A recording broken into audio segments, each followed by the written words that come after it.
Mesdames et messieurs, je suis heureuse de vous accueillir. À 11h du matin, première conférence, c'est toujours la question, est-ce qu'il y aura beaucoup de monde? Mais là, c'est merveilleux. Je suis ravie de vous parler d'Hortense de Beauharnais. Constance, 12 octobre 1837. De très grand matin, une foule nombreuse sortait déjà des portes de la ville de Constance, se dirigeait vers Ermatingen. Tout ce qui avait été possible de se procurer en chevaux et en voitures, tant dans la ville que dans le voisinage, avait été mis en réquisition. C'était loin de satisfaire aux besoins du moment.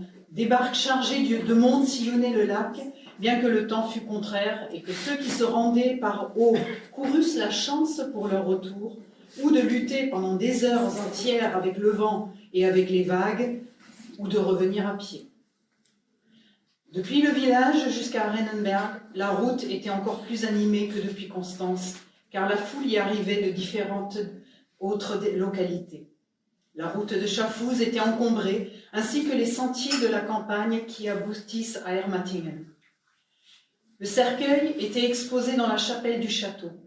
Pour en gagner l'entrée, il fallait un travail à se rompre le cou, car elle était obstruée par les gens de la campagne, race grossière qui, à l'aide de ses poings, cherchait à satisfaire sa stupide curiosité et contemplait avec de grands yeux le catafalque sur lequel figurait une couronne, emblème de la grandeur passée de la défunte. Dans le salon d'été du château, une nombreuse société reste entourée dans une gravité silencieuse le fils de la reine Hortense. Un détachement de la milice cantonale ouvrait la marche. Le maître des cérémonies, entouré de gendarmes pour la foule hors de l'allée du jardin dans l'herbe mouillée et d'un pas solennel, s'avançait. Le clergé, au milieu duquel brillait par-dessus tous l'abbé de Kreuzlingen avec la crosse et la mitre, vénérable figure dans toute sa pompe hiérarchique à laquelle tout son entourage ne répondait pas complètement.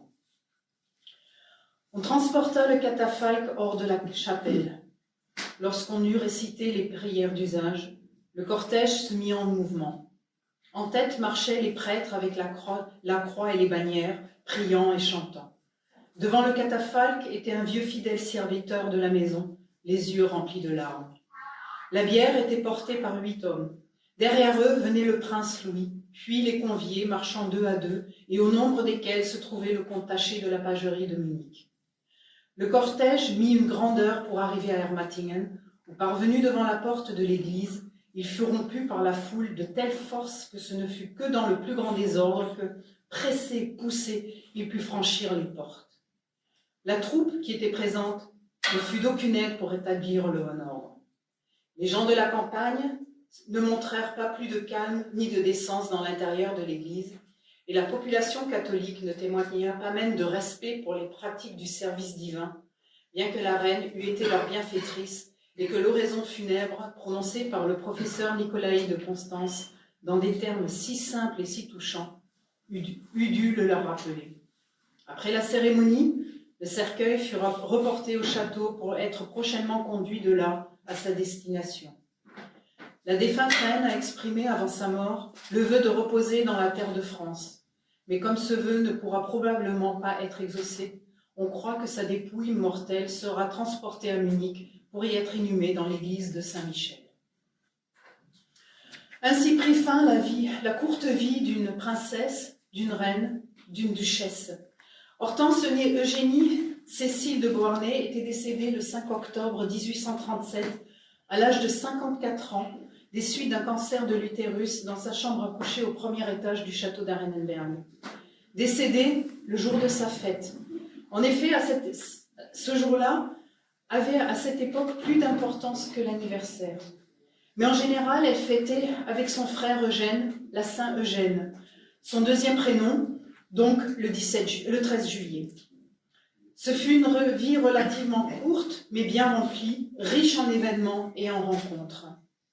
Si sa mère, Marie-Joseph Rose de Taché de la Pagerie, avait été, si on peut dire, prévenue sur sa destinée par une diseuse de bonne aventure avec les mots « tu seras plus que reine », rien n'avait préparé Hortense à son avenir, à sa vie.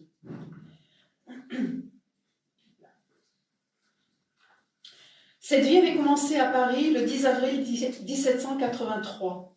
Et on remarque qu'en fin de compte, les 4 chiffres de sa vie, 1, 7, 8, 3, 1, 8, 3, 7, sont identiques. Sa mère était donc Rose Taché de la Pagerie, son père Alexandre de Beauharnais, son frère Eugène avait 2 ans de plus qu'elle. Rose avait épousé Alexandre le 13 décembre 1779 à Noisy-le-Grand, mais rapidement il était clair que les époux ne s'entendaient pas, Alexandre aussi était très souvent absent. D'ailleurs, à l'annonce de la seconde grossesse de Rose, il douta de sa paternité pour sa fille et accusa Rose d'adultère. Il obligea sa femme à quitter le domicile conjugal et à entrer au couvent de Pantemont. Les enfants furent alors confiés à une nourrice. Un début dans la vie très agitée pour la petite Hortense.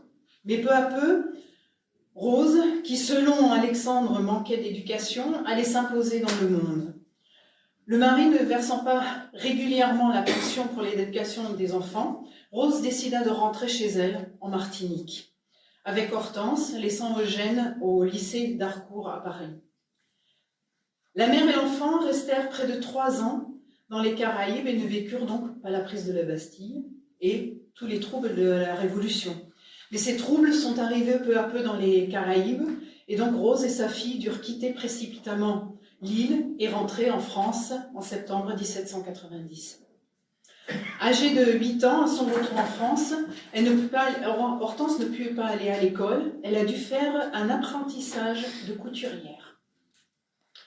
Mais la situation allait se dégrader peu à peu, jusqu'à ce qu'en janvier 1794, Alexandre, puis en avril, Rose, furent emprisonnés à la prison des Carmes. Accusé de conspiration avec 48 autres prisonniers, Alexandre fut guillotiné le 23 juillet, 4 jours avant la chute de Robespierre, celui qui avait dirigé le régime de la terreur depuis l'automne de l'année précédente. Pendant cette période, ce fut une amie de son père et plus tard de sa mère qui s'occupait d'Hortense ainsi que de son frère. Amélie Séphirine de Hohenzollern-Sigmaringen, sœur de Frédéric de Salm-Kirbourg, lui-même un ami proche d'Alexandre, et qui connut le même sort que lui, en même temps que lui, faisait partie aussi de ces 48 autres prisonniers qui ont été guillotinés ce jour-là. Eugène et Hortense connaissaient bien la princesse de Hohenzollern-Sigmaringen. Certains disent même qu'elle aurait été la maîtresse d'Alexandre, mais il n'y a aucune preuve à ce sujet. Hortense appelait aussi Amélie sa seconde mère.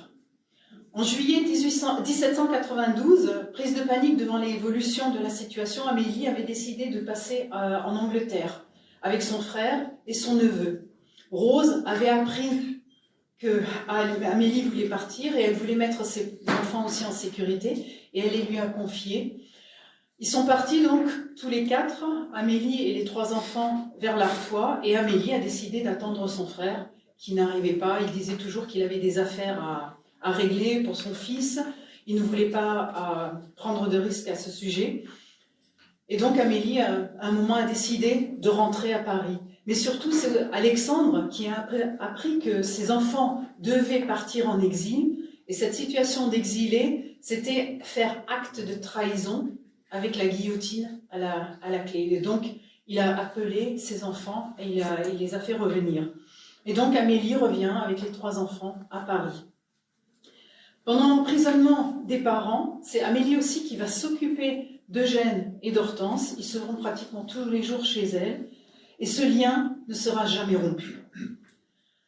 Pour les enfants beauharnais, la Ferté-Beauharnais ne joua pas de rôle dans ces années turbulentes, mais sembla être une terre où il serait possible de se réfugier. Hortense raconte un court dialogue avec son frère dans ses mémoires. On parlait aussi de s'emparer de tous les enfants des condamnés. Mon frère se sentait mon seul protecteur et même celui de ma mère. Déjà, le sang-froid et l'énergie qu'il a tant développé dans la suite se montraient à travers sa grande jeunesse. Je ne t'abandonnerai pas, me disait-il. Sois tranquille, je ne te laisserai pas enlever. Je me ferai soldat, alors on n'osera faire aucun mal à ma sœur, à ma mère, et pendant que je serai à l'armée, et jusqu'à ce que notre mère nous soit rendue, tu seras à la Ferté-Beauharnais. Toute seule, sans toi, m'écriai-je. Ah non, je ne pourrais pas rester ainsi. Eh bien, tu viendras avec moi. Tu n'auras pas peur des coups de fusil? Non, je te le promets, lui répondis-je avec courage. Le plan ne se réalisa pas. À sa sortie de prison, Rose fit partie de ce groupe de femmes qu'on appelait les merveilleuses. Lors d'un dîner, elle rencontra un petit général corse, Napoléon Bonaparte, et l'épousa le 8 mars 1796. Il décida d'adopter les 2 enfants du premier mariage de son épouse et de rebaptiser Rose en Joséphine, et ce sous ce nom qu'elle est entrée dans l'histoire. À partir de 1795, et ce pendant 5 ans, Hortense put enfin parfaire son éducation à l'Institut de Saint-Germain chez Madame Campan, un pensionnat privé pour jeunes filles de la haute bourgeoisie. Elle fit ses études en compagnie de ses cousines Émilie et Stéphanie de Beauharnais, de Pauline et Caroline Bonaparte. Il rencontra celles qui devinrent ses meilleures amies, les nièces de Madame Campan, Antoinette Aiglé et Adèle Auguier, ainsi que celle qui devint sa lectrice et compagne de l'exil, Louise Cochelet. L'ascension de son beau-père allait signifier pour Hortense une adaptation à cette nouvelle vie. Sa mère la réclamant sans cesse à ses côtés, elle ne retourna plus à Saint-Germain et vécut la vie de cour auprès d'elle. À l'occasion du décès d'Hortense, le journal Le Siècle publia une esquisse biographique le 23 octobre 1837. Après les événements du 18 Brumaire, Hortense sortit de pension et ne quitta plus sa mère. Transportée si jeune encore au milieu d'une cour nouvelle, toute remplie de la gloire du premier consul, son beau-père, elle ne changea rien à ses habitudes laborieuses et à ses utiles délassements. Le fragment d'une lettre de Madame Campan, écrite à cette époque à son élève chérie, ainsi qu'elle l'appelait, est curieux à lire aujourd'hui comme développement des belles qualités de la reine et de la simplicité de son caractère. J'aime à me rappeler, cher ange, lui disait cette célèbre institutrice, vos premières et sages alarmes sur cet élan que prit votre fortune. J'aime à les rappeler à vous-même. Elles étaient un pressentiment trop justifié depuis. Vous souvenez-vous de cet air si abattu avec lequel vous nous disiez à la pauvre Adèle, Madame de Broc et à moi, mon beau-père est une comète dont nous ne sommes que la queue. Il faut le suivre sans savoir où il nous porte. Est-ce pour notre bonheur? Est-ce pour notre malheur? Et ce jour, en regardant une jolie gravure qui représentait la roue de la fortune, vous me dites, il faut toujours avoir les yeux là-dessus, tantôt en haut, tantôt en bas. Et cette impatience de votre tendre mère, de ce que vous ne descendiez pas pour le moment du dîner à la Malmaison, le premier consul étant déjà entré dans la salle à manger, ce qui la fit monter à votre appartement, où vous faisiez ce beau paysage pour vous gronder et vous demander si vous comptiez gagner votre pain en artiste pour travailler avec une telle ardeur. Et votre réponse si philosophique pour votre âge. Ma chère maman, dans le siècle où nous sommes nés, qui peut nous répondre que cela ne sera pas? Elle n'aura pas besoin de gagner sa vie, son pain avec ses talents d'artiste, mais ce goût pour la musique, le chant, le dessin, la peinture, le théâtre, que ce soit en tant qu'actrice ou en tant que metteur en scène, composer des romances, l'accompagnera dans toutes les étapes de sa vie. L'une de ses compositions sera l'hymne national sous le Second Empire, politiquement pas correct aujourd'hui, partant pour la Syrie, mais avec l'autre titre, Le Beaudunois. Ce fut à l'Institut de Madame Campan et avec les meilleurs professeurs qu'elle put développer tous ses talents. Le 4 janvier 1802, elle épousa Louis, un des frères cadets de Bonaparte, alors premier consul. Ainsi, elle devint également la belle-sœur de son beau-père. Bien que le mariage fût désastreux, Louis et Hortense eurent 3 enfants. Napoléon Charles, Napoléon Louis et Charles Louis Napoléon, le futur empereur Napoléon III. Le 2 décembre 1804, Bonaparte fut sacré empereur des Français en la cathédrale Notre-Dame de Paris. Et on voit Hortense sur la gauche, sur le fameux tableau de David représentant le couronnement de sa mère, tenant son fils aîné par la main. En 1806, Napoléon plaça son frère Louis sur le trône de Hollande. Hortense devint par là reine consort. Mais l'aîné de ses fils devait décéder du croup en 1807. En 1808, elle donna alors naissance à un troisième fils, Louis-Napoléon. La mort de l'aîné avait donné lieu à un dernier rapprochement entre les époux, mais rien n'y fit, les différends étaient trop grands. De plus, Louis exigeait que son épouse retourne en Hollande, pays qu'elle avait pris en horreur déjà avec la mort de son fils, mais surtout parce que c'était un climat froid, humide, et surtout parce que Louis faisait mener une vie d'enfer à Hortense. Et elle a donc décidé de rester en France auprès de sa mère, pour peu de temps encore impératrice des Français. Ce troisième enfant, Hortense avait failli le perdre, il a fallu le baigner dans du vin et l'envelopper dans du coton. Il y a eu aussi beaucoup de discussions pour savoir si Louis Bonaparte était vraiment le père du nouveau-né. Mais à quoi? Tant qu'on n'aura pas de véritable analyse scientifique pour le prouver. Et entre-temps, on parle aussi d'infidélité, mais une génération plus tôt. Charles Bonaparte ne serait pas le père de Louis. Mais de toute façon, cela ne changera rien au destin de ces personnes, ni au cours de l'histoire. Un fait est certain, dernier survivant de cette famille, Louis-Napoléon sera l'unique héritier de son père à son décès en 1846. S'il avait rejeté au début sa paternité, comme Alexandre l'avait d'ailleurs fait avec Hortense, il semblerait qu'il la reconnaissait à la fin de sa vie. Toujours selon le siècle, cette union, bien que convenable en apparence, n'en fut pas moins pour Madame Louis surtout une source de long chagrin dont elle semblait se consoler en cherchant à faire le plus de bien possible. En cela, elle était souvent sollicitée, tout comme sa mère d'ailleurs.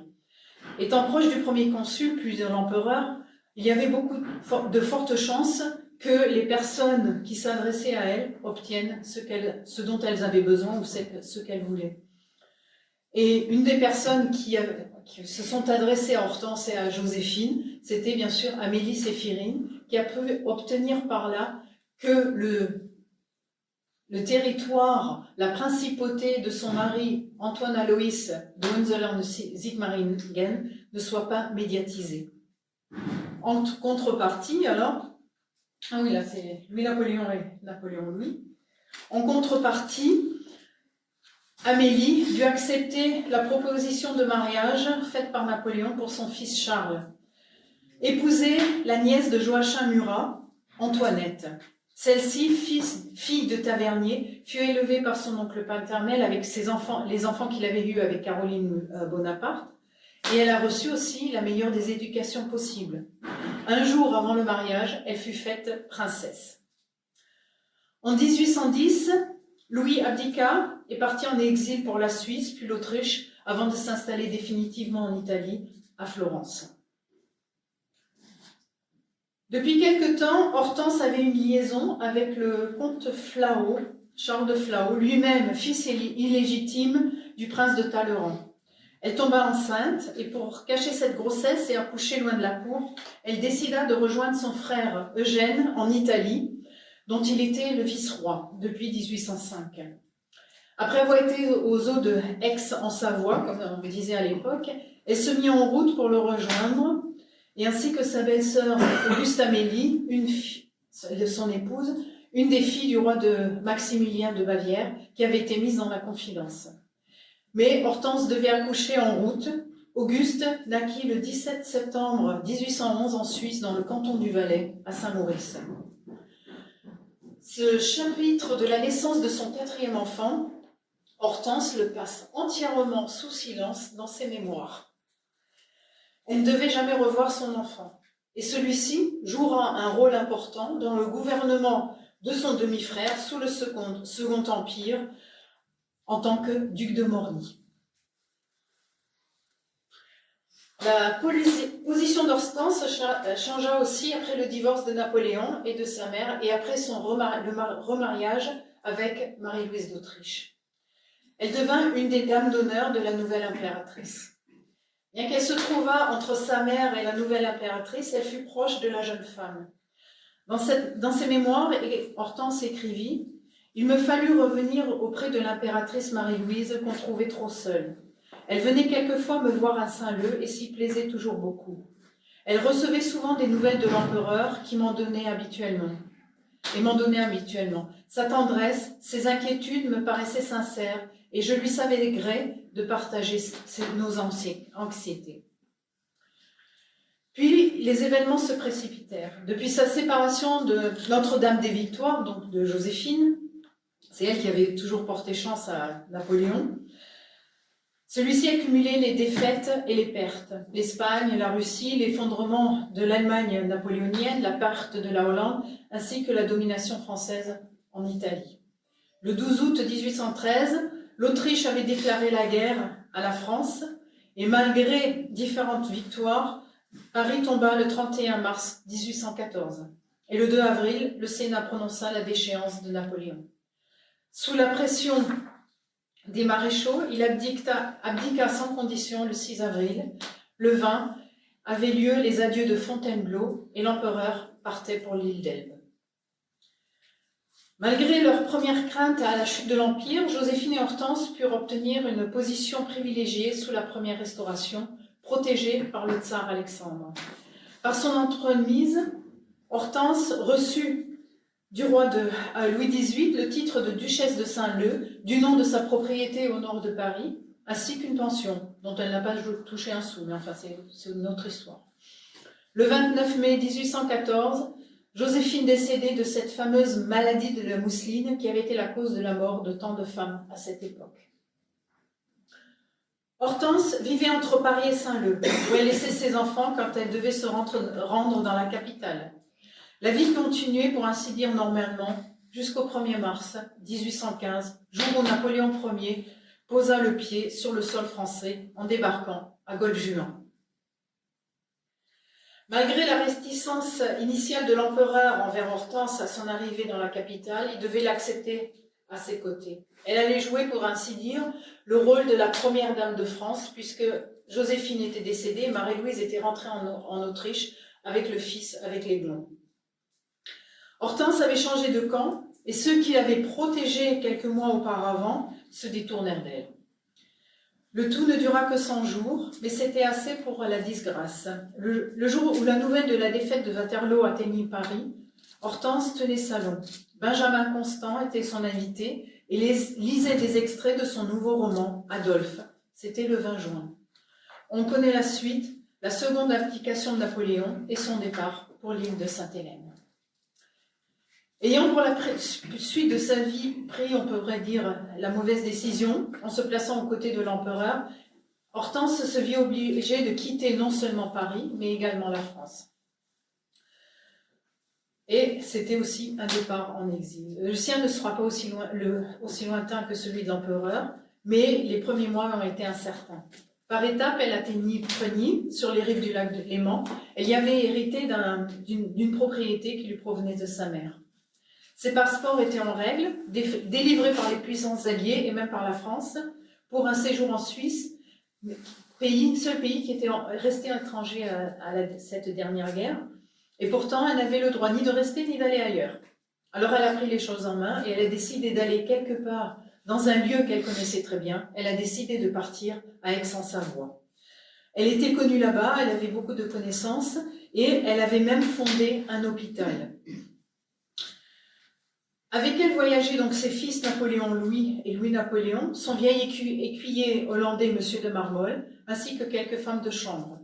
Son aumônier, l'abbé Bertrand, et sa dame de compagnie Louise Cochelet allaient les rejoindre rapidement avec les meubles de Paris. Mais le 29 juillet, la Diète fédérale, c'est-à-dire l'Assemblée des députés des cantons suisses, décidait qu'aucun membre de la famille Bonaparte ou affilié n'aurait l'autorisation de s'installer en Suisse. Et le comte de Talleyrand, pas Charles Maurice, mais son neveu Édouard, à cette époque ministre de France, donc ambassadeur de France en Suisse, faisait tout pour empêcher que le gouvernement de Genève laisse Hortense aussi s'installer là-bas, et donc elle avait décidé de partir. Aix-en-Savoie, c'était un lieu qui lui rappelait de bons souvenirs, mais également des très tristes souvenirs, puisque sa meilleure amie, Adèle de Broc, était décédée d'un accident. Elle avait glissé dans la cascade de Grésy et s'y était noyée.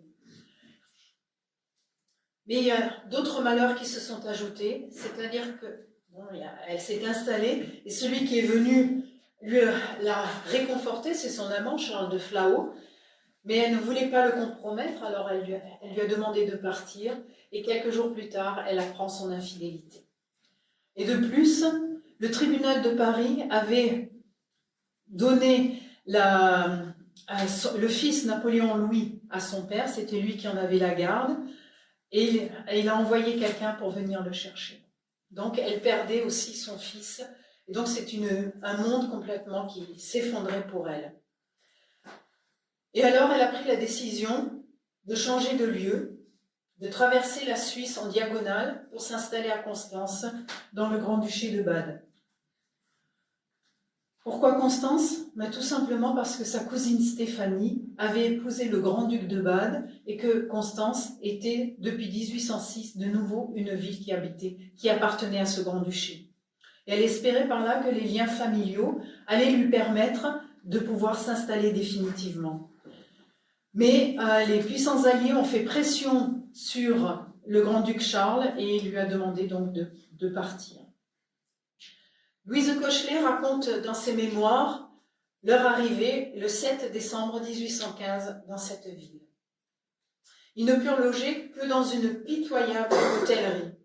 La reine, à moitié morte de froid et de fatigue, eut toutes les peines du monde à monter un petit escalier en colimaçon qui conduisait à un second étage où était le seul appartement habitable. Nous étions maintenant dans le Grand-Duché de Bade que nous regardions comme un asile. La pensée qu'il nous serait facile de nous y installer mieux nous faisait prendre patience.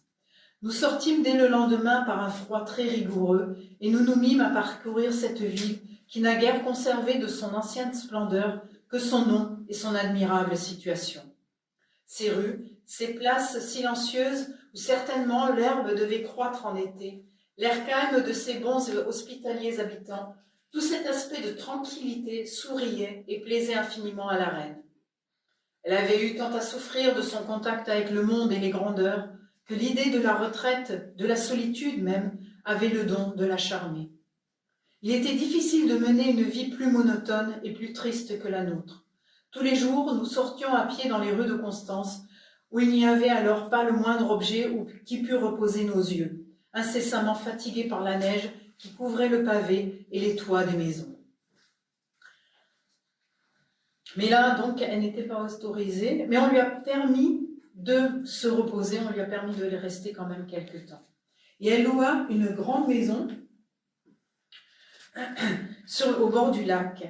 Nous trouvâmes enfin, dans une situation assez agréable, une grande maison sur laquelle la reine fit ses plans d'habitation. Elle était située sur cette langue de terre qui se rapproche de Constance, à l'endroit où le lac, se rétrécissant, rend le cours au Rhin, qui forme le trait d'union entre les deux lacs. Là est jeté le grand pont couvert, construit en bois, qui forme l'entrée de la ville du côté du pays de Bade. Cette maison, qui par sa position a de loin quelque apparence, n'est en résumé qu'une bicoque mal construite. Elle est percée de tant de fenêtres que c'est une véritable lanterne. On monte par un escalier en bois à une galerie ouverte également en bois, sur laquelle donne l'entrée de toutes les chambres de la maison, composée de 5 à 6 pièces assez mal closes et blanchies à la chaux. Louise Koechlé est beaucoup plus volubile dans ses mémoires qu'Hortense sur cette partie de leur biographie. Une fois les travaux des rénovations terminés et les meubles arrivés de Preny, toute la petite cour peut aménager donc dans la lanterne et la vie s'organisa. Pour Hortense, c'était la vie mondaine et sociale qui reprenait. Mondaine, vraiment entre guillemets, parce que c'était une vie beaucoup plus tranquille, bien sûr, qu'à Paris. Elle avait déjà quelques connaissances qu'elle avait rencontrées à Paris, comme par exemple le vicaire de l'ancien évêché de Constance, Ignaz Heinrich von Westenberg, ou les banquiers et industriels Macaire. Et elle laissait beaucoup de liberté à son fils. Il était censé recevoir des cours de l'abbé Bertrand, mais celui-ci préférait profiter de la vie et surtout soigner son sommeil. Alors Louis-Napoléon courait dans les rues du quartier de Petershausen, là où il s'était installé, et jouait avec, entre autres, le fils du meunier, qui était son meilleur ami, Johann Marmor, et les enfants du quartier et les employés de la maison. Et par là, l'enfant a rapidement appris le dialecte local, l'allemand. Et on voit que Hortense ne donnait pas beaucoup d'importance à l'étiquette impériale en ce qui concerne son jeune fils. En même temps, Hortense cherchait à s'installer définitivement. Louise Koechley raconte « La reine et moi, nous faisions de fréquentes courses dans les environs de Constance, toujours dans l'intention de trouver un joli site où nous établirions notre colonie. Mais c'était à présent vers la Suisse que se tournaient tous les plans de la reine. Les magistrats du canton le plus voisin de nous, celui de Turgovie, faisaient dire à la reine que si elle voulait se fixer dans leur pays, elle y serait soutenue par les autorités et par le peuple. Ce canton, comme tous ceux de nouvelle formation, était démocratique et dans une ligne d'opinion politique qui nous était tout à fait favorable. Ce fut donc de ce côté que se tournèrent toutes nos recherches. Il faut que j'ajoute, le gouvernement suisse avait décidé qu'aucun membre de la famille ne pourrait s'installer dans le pays. Mais en 1803, il y avait eu l'acte de médiation qui avait été signé à Malmaison, qui avait été rédigé par Bonaparte et qui donnait à la Suisse une nouvelle structure et rajoutait 6 nouveaux cantons. Et ces 6 cantons n'étaient pas encore prêts à tout se laisser dicter par la capitale, par Berne. Ce que Berne décidait, eux, ils faisaient ce qu'ils voulaient. Et c'est comme ça que Hortense, et après son frère Eugène, avaient pu acheter un domaine et un château donc, dans le canton de Turgovie. Et donc, lors d'une des promenades, ils ont découvert le domaine d'Arenenberg. Et avant même de le posséder, Hortense faisait des plans pour les travaux, l'aménagement du parc, l'aménagement de la maison principale en hôtel particulier, pour faire des dépendances, enlever tous les éléments de fortification. Il y avait un mur d'enceinte avec des créneaux, des tourelles de surveillance. Et donc, elle avait tout planifié, même avant l'achat. Mais donc, le gouvernement faisait pression aussi sur la Turgovie et surtout l'ambassadeur Talleyrand. Elle a pu acheter le domaine, mais en même temps, elle a décidé de partir, de s'installer en Bavière, auprès de son frère, parce que là, elle savait qu'elle ne faisait pas de problème pour le gouvernement de Turgovie, ce qu'elle ne voulait surtout pas faire. Et comme ça, l'ambassadeur Talleyrand, on peut dire, avait gagné la première manche. Hortense s'installait donc à Augsbourg et elle a acheté une grande maison dans la rue Sainte-Croix. Elle voyageait beaucoup. Elle se rendait souvent dans les lieux de cure et chez sa cousine Stéphanie. Et elle se rendait en été en Suisse, à Arenenberg, pour voir l'évolution des travaux. À partir de juin 1820, Louis-Napoléon recevait des cours d'un précepteur, Philippe Lebas. Celui-ci allait vraiment organiser la vie de l'adolescent, il avait maintenant 12 ans, et lui donner une structure et surtout le goût de l'étude. Il allait lui apprendre la discipline et l'assiduité. Et parallèlement, il allait conseiller à Hortense d'envoyer Louis-Napoléon au collège Sainte-Anne d'Augsbourg. Et par là, il a eu une éducation bilingue, en français avec Philippe Lebas et en allemand au lycée. Et donc, il a commencé à parler les 2 langues couramment. Mais surtout Lebas, et avec l'aide de son épouse, ils allaient prendre la place des parents absents. Cette absence, Louis-Napoléon la ressentait durement et il écrivait aussi à sa mère « Oh, que le temps me paraît long, loin de vous, malgré les tendres soins de monsieur et madame Lebas. Encore 2 mois et j'aurai le plaisir de voir ma chère maman. Je voudrais être à la place de cette lettre qui, partant demain d'ici, aura le bonheur de vous voir bientôt. » En date du 28, on ne sait pas, Louis a oublié de mettre le mois 1822. Ou alors il lui écrit « Je voudrais et j'espère bien recevoir demain de vos nouvelles, car il y a déjà 12 jours qui m'ont paru 1 mois que vous êtes partis et nous n'avons encore appris votre arrivée au château des Beaux-Arts.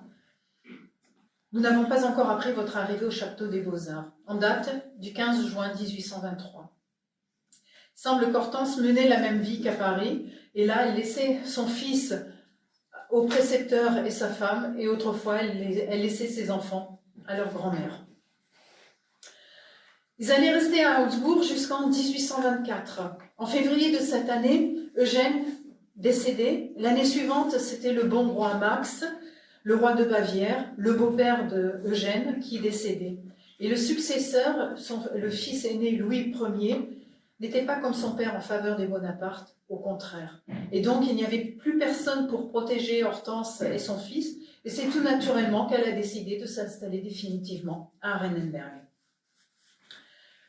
Une personne manquait maintenant dans l'entourage direct d'Hortense, c'était Louise Koechley. Elle n'était pas allée avec elle non plus à Augsbourg. L'ancienne dame de compagnie avait acheté un château pas loin d'Arenenberg, le château du Wolfsberg, et elle avait aménagé en hôtel avec son mari, le colonel Parquin. Et c'était un hôtel pour les visiteurs d'Hortense qui ne trouvaient pas de place à se loger à Arenenberg.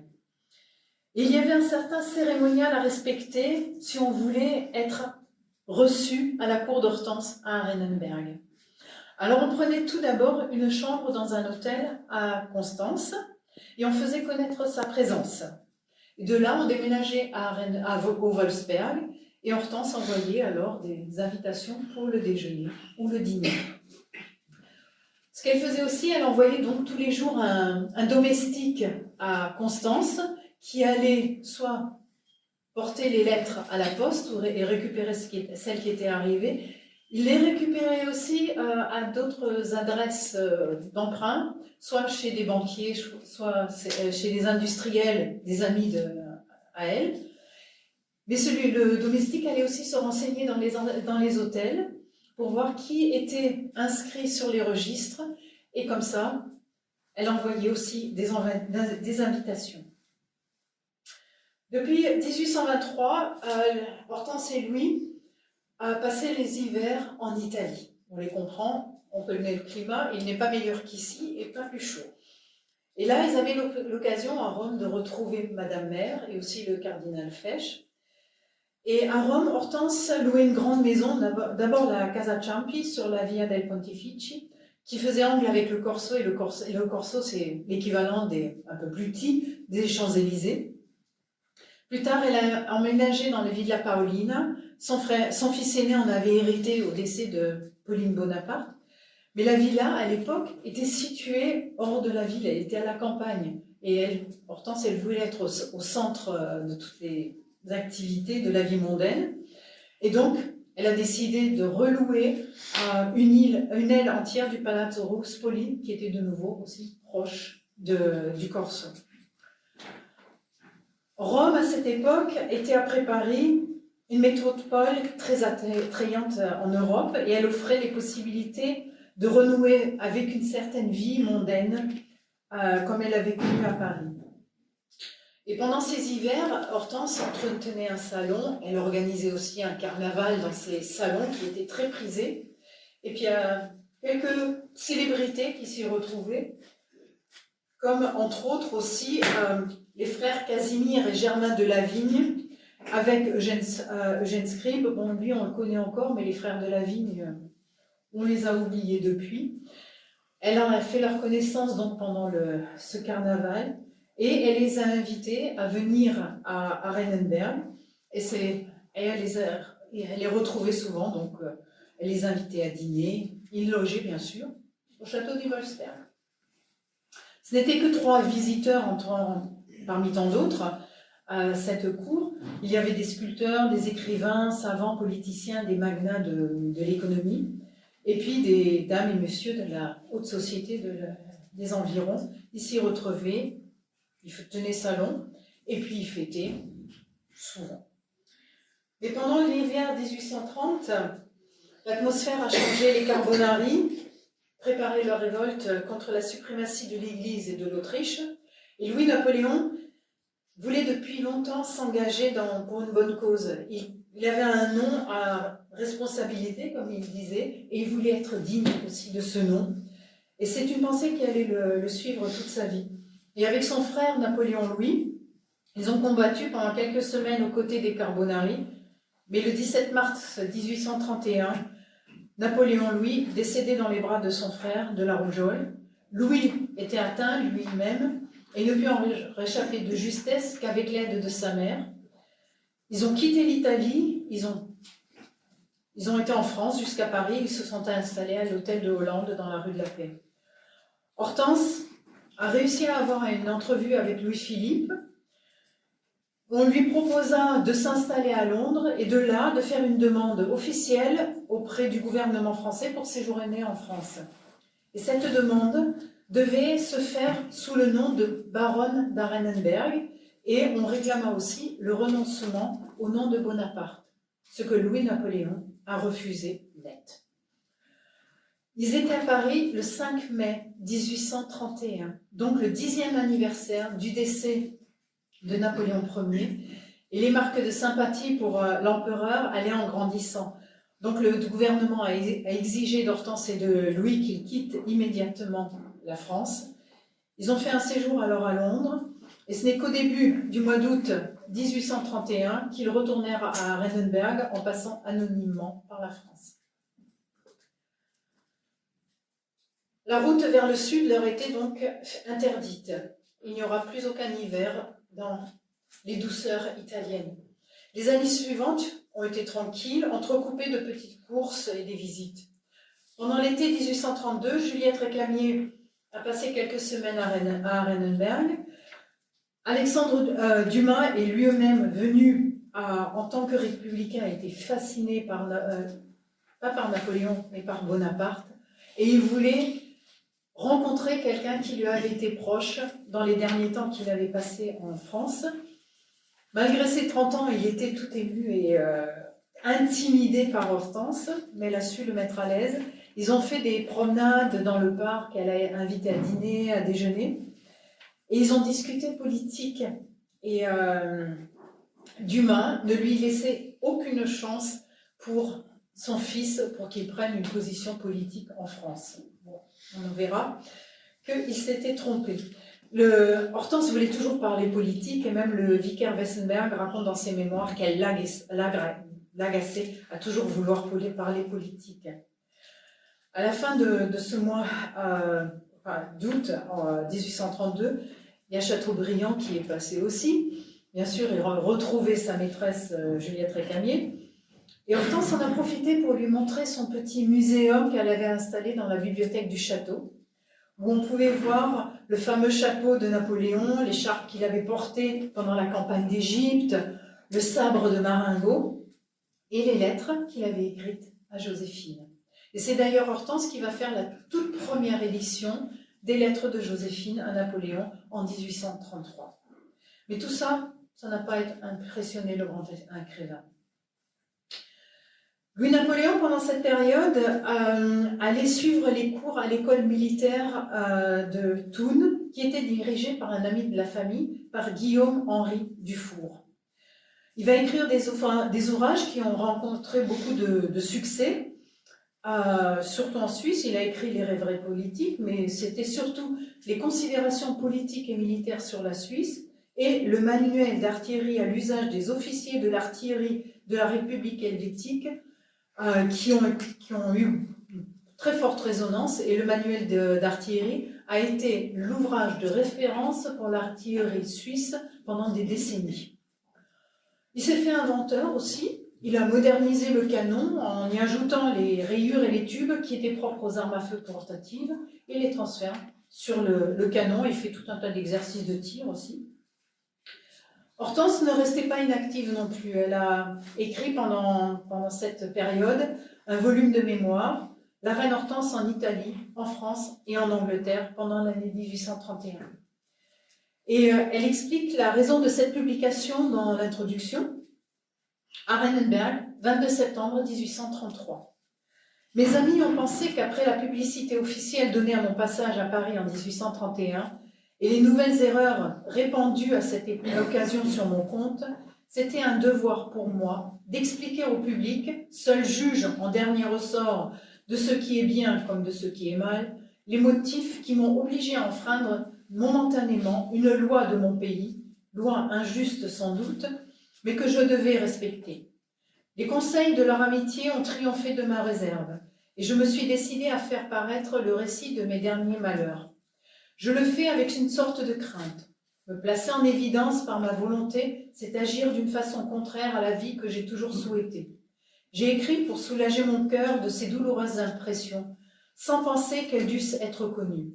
À présent que je me laisse convaincre de la nécessité de rendre tout le monde juge de ce que j'ai fait, comme de ce que j'ai senti, je ne me repentirai pas de cette démarche. Si ceux qui vont me lire, s'identifiant à mes douleurs, m'accordent un sentiment d'intérêt et d'affection que j'ai toujours ambitionné de mes compatriotes.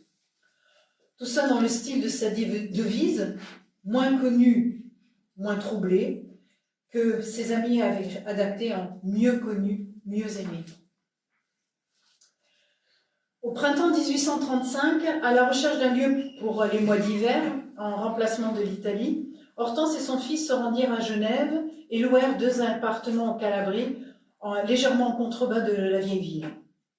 Ils y rencontraient des vieilles connaissances, comme les Dufour, bien sûr, le banquier Hénard, le politicien Pictet de Cergy, le journaliste Fazy, le botaniste Candolle, le peintre Tuffa et tant d'autres. Et on voit que vraiment, la société autour d'eux était très très variée.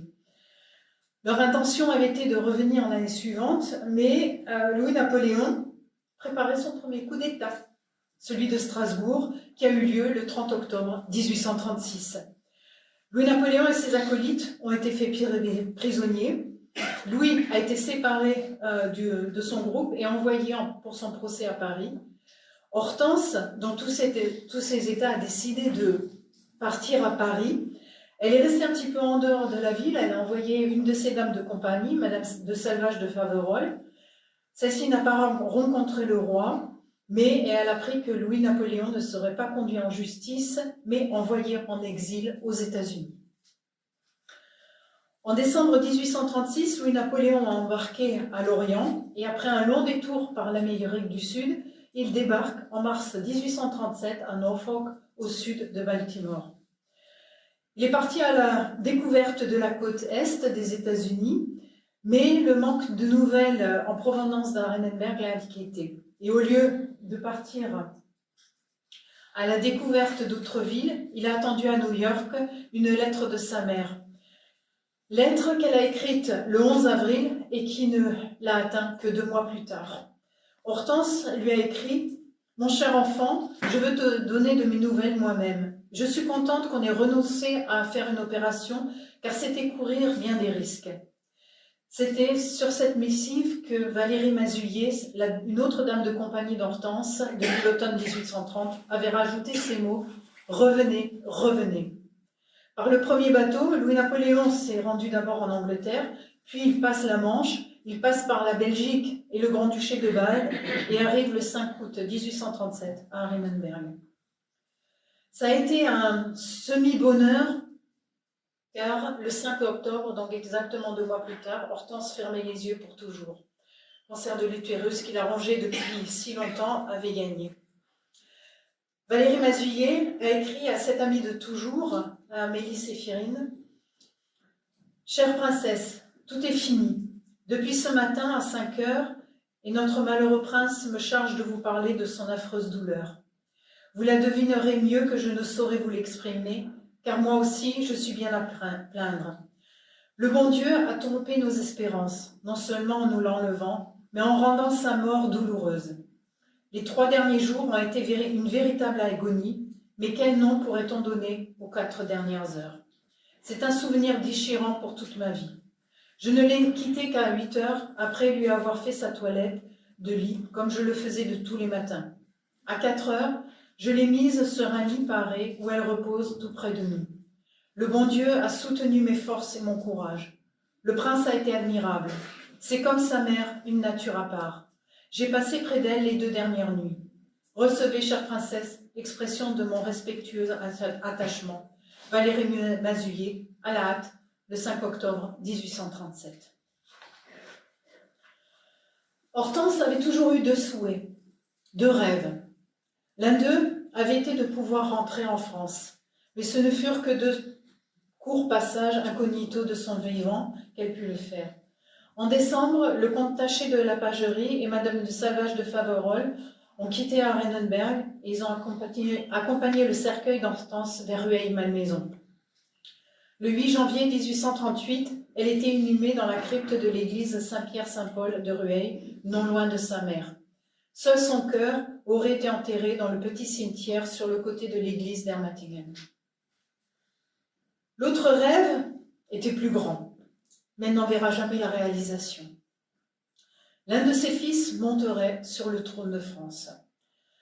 L'empereur Napoléon, voyant que son mariage avec Joséphine restait sans enfant, décida de désigner ses neveux, les fils d'Hortense et de Louis Bonaparte, comme prétendants au trône. Après le décès de Napoléon-Louis en mars 1831 et du duc de Reichstadt-L'Aiglon en juillet 32, Louis-Napoléon se trouvait en tête de liste. À cette époque, le symbole de l'hérédité impériale, Hortense se fit représenter dans un grand tableau par Félix Cottereau avec le symbole de l'hérédité impériale, le talisman de Charlemagne. Napoléon III s'était toujours vu dans la descendance directe de Charlemagne. En France, c'était facile à faire puisqu'il n'y avait pas eu d'empereur entre Charlemagne et Napoléon Ier. En Allemagne, il y avait eu toute une suite d'empereurs. En août 1804, Napoléon et Joséphine avaient fait un genre de pèlerinage à Aix-la-Chapelle, là où était enterré Charlemagne. Et ils avaient reçu des reliques de la part de l'évêque Berthollet d'Aix, et Joséphine avait reçu ce fameux talisman. Et c'est par voie d'héritage qu'il se trouvait donc maintenant en possession d'Hortense. Et elle l'avait mis dans son muséum.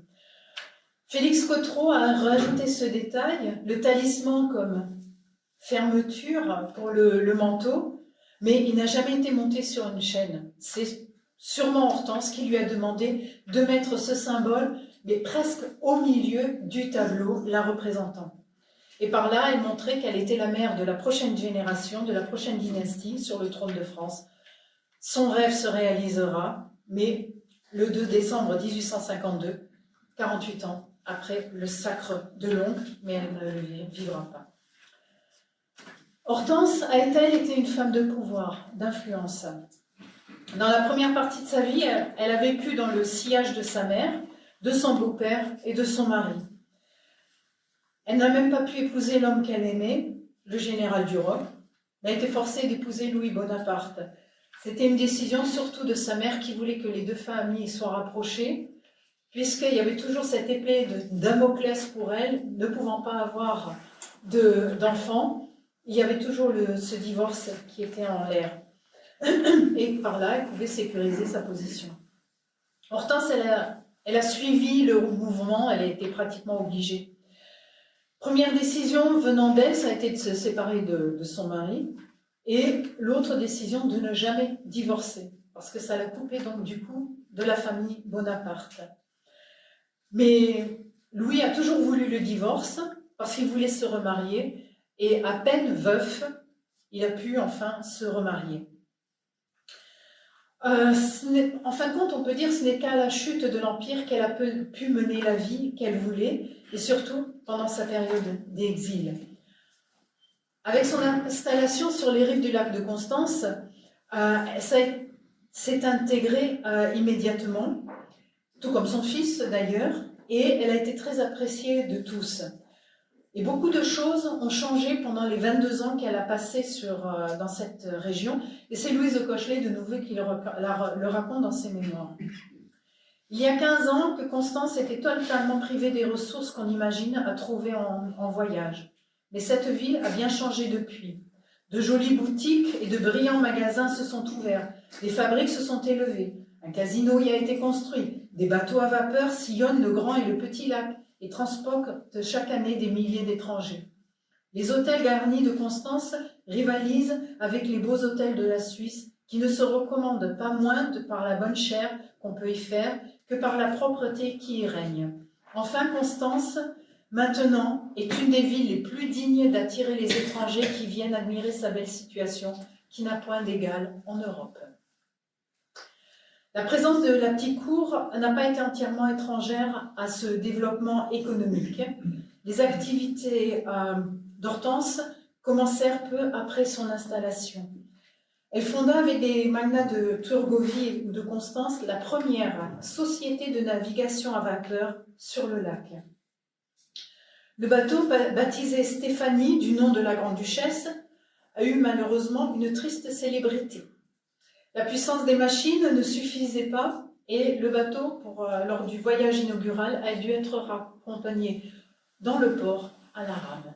Et il a eu du coup un surnom de Stéphanie, ça a été Stéphanie, reste sur place, n'avance pas. Hortense, il y a eu une deuxième société pour les bateaux à vapeur où Hortense a été de nouveau engagée. En plus, elle entretenait des relations économiques avec des fabriques de tissus et rosés. Il y a une ligne qui s'appelait Hortensia, une ligne de tissu qui se vendait dans toute l'Europe. Il y a un tissu qui s'appelait le Rocher de Sainte-Hélène, ou alors celui-ci qui représentait le château d'Arenenberg. Hortense a introduit un nouveau style de vie dans la petite ville, c'était vraiment la province au début de son installation. Et c'est une ville qui avait perdu aussi toute son importance depuis la Réforme. Alors il y a eu le théâtre, la musique, la littérature, une société littéraire de langue française. Elle s'est engagée essentiellement, elle s'est impliquée vraiment à fond dans ce petit coin de terre qui est devenu son chez elle. Et elle a laissé des traces dans tous les domaines. Mais aussi au domaine d'Arenenberg, qu'elle a fait rénover et agrandi, elle y a apporté des techniques modernes, comme par exemple l'approvisionnement en eau dans la maison avec de l'eau potable. Elle a utilisé le système des vases communicants, une source qui venait de la colline, qui descendait vers le château. Et quand on lui donne la possibilité, eh bien, il y a une vasque qui se remplissait d'eau automatiquement et elle avait des petits lavabos avec de l'eau courante. Le chauffage central dans toute la maison, avec à l'eau chaude, au début c'était avec de la vapeur, sur 3 étages. On a la salle de bain impériale, avec de l'eau courante, de l'eau froide, qui provenait de la source, mais aussi l'eau chaude qui venait de la cuisine qui était attenante. L'installation d'une sonnette dans toute la maison était câblée pratiquement. Il y avait des cordes dans toutes les pièces jusqu'au 3e étage. Et quand on tirait une corde, au rez-de-chaussée, dans l'entrée, il y avait un pendule qui bougeait avec le numéro de la pièce, ce qui fait que le personnel savait tout de suite d'où on l'appelait. Et comme on peut le voir, donc, Hortense s'intéressait aux techniques nouvelles. Il n'y avait pas que son fils qui s'intéressait à ça et elle les implantait donc dans la maison. À Arenenberg, elle a fait aussi aménager une ferme, l'autosuffisance qui était moderne, qui était déjà de mise à cette époque-là. Et donc, les vignes étaient anciennes. Le vin d'Arenenberg était connu déjà depuis le Moyen-Âge. Mais ce qu'elle a fait, elle a introduit une nouvelle sorte, c'était le chasselas de Fontainebleau. Mais avec ça, elle avait donc tout ce qu'il lui fallait, avec des serres chaudes, des potagers. Elle avait aussi des bêtes, elle avait des vaches, elle avait des cochons, elle avait l'accès à la pêche.